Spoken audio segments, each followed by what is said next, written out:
After started taking steroids, I got obsessed with drinking my wife's piss. My fixation didn't emerge with my initial foray into steroids. It took hold when I transitioned to a more potent substance.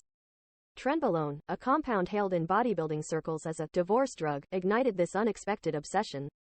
Unlike the conventional response where men succumb to paranoia about their partner's fidelity due to trenbolone's effects, my experience took a unique turn. Instead of heightened suspicion, I found myself becoming extraordinarily affectionate and insatiably aroused. I recall a period where I couldn't quell my desire to pleasure my wife, dedicating 30 consecutive days to indulging her with oral pleasure. Yet, my fixation underwent an even stranger evolution, an inclination to consume my wife's urine. This unusual urge seemed to emerge from thin air.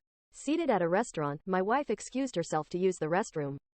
During her absence, an unanticipated thought crossed my mind. The sound of her urinating was oddly appealing. Her allure was undeniable, even in this everyday act. When she returned, an unforeseen idea took root: tasting her urine. I became fixated on this notion, envisioning the experience as an extraordinary connection between us. The thought consumed me, compelling me to suggest ordering more drinks to prolong the moment. Upon arriving home, I eagerly anticipated her restroom trip. We watched TV, and when she got up, I inquired about her destination, the restroom, inevitably for a bathroom break.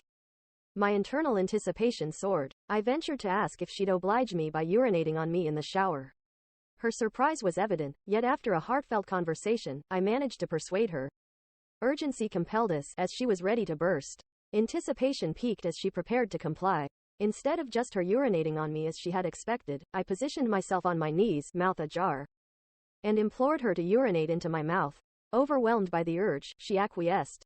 The moment unfolded, and I savored every facet. Warmth flooded my mouth as I indulged in this unique connection. The sensation was deeply gratifying. The concept that I was willingly imbibing my partner's essence overwhelmed me. This experience forged a profound bond. Thus began my enthrallment. The ritual occurred 2 to 3 times a week, a secret indulgence that I contained to avoid veering into societal peculiarity.